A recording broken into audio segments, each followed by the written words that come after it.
This is the story about the old gold camp of Stanton, Arizona, or which is sometimes referred to by some as Rich Hill. This old town and mining area is just a few miles away from Congress, Arizona. If you haven't seen my old Congress video, I'll leave a link at the end of this video as well as a link in the description box below. There are lots of stories about gold mines in Arizona and how the gold was plentiful, but none can really compare to the gold finds of Rich Hill. Rich Hill was just that. Rich. Rich with gold, this hill was located close to the town of Stanton, Arizona. Stanton is located about 20 miles north of Wickenburg, Arizona, right at the base of Rich Hill. Stanton was originally called Antelope Station, but was later called Stanton after a fellow named Chuck Stanton who took over the town in the 1870s. It was in 1863 that the area of Stanton owes its start to a tracker by the name of Alvaro. Alvaro was a guide and mule skinner who was helping some frontiersmen who were on a journey at the time. One night the party stopped at what would have been the bottom of Rich Hill, and one of the pack mules got loose and took off. Alvaro, who was guiding the party, took off after the mule. The mule climbed up to the top of Rich Hill with Alvaro following. Once on top of the hill, Alvaro was running and tripped over a pile of gold nuggets. It is said that these nuggets were the size of potatoes. The next day, the other members of the party joined the lookout for gold, and it is said that the gold nuggets were so plentiful that you could just pop them out of the ground by hand. 1 acre of ground could yield about $500,000 in gold nuggets. Of course, once word got out about this find of gold, it wasn't long before this small stagecoach town was swelling with people. Within a short time, there was said to be around 3,500 miners and prospectors crawling the hills looking for more gold.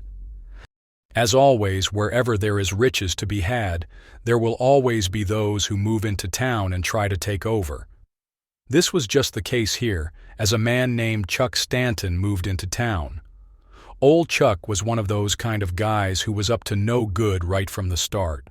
He wanted this town for his own, and he set out to get it his way. First thing Stanton did was contract some hired guns from Mexico to help out. He set out to do in George Wilson and Bill Partridge, both of whom owned the store and the stage stop. Stanton tricked Partridge into killing Wilson over some pigs, and so Partridge was arrested and sent off to jail. Now that those two fellows were out of the way, Stanton then went after George Wilson's business partner, John Timmerman. Barney Martin and Timmerman were business partners. Stanton devised a simple plan to get rid of both these fellows. He just had his Mexican hired guns ambush them out in the desert. These hired guns also killed Martin's wife and his 2 small boys. This has become known as the Martin family massacre. Stanton was arrested and tried for murder, but the charges were dropped. However, a year later, Stanton was gunned down by a Mexican gunman named Lucero. Some say it was over money he owed.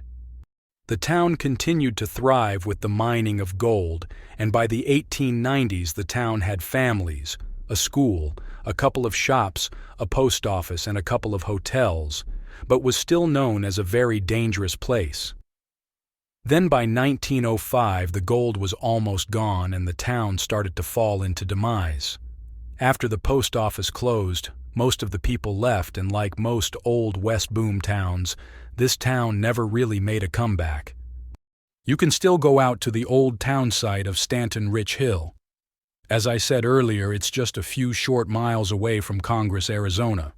The old mine camp and claims now belong to a prospecting group called the Lost Dutchman's Mining Association.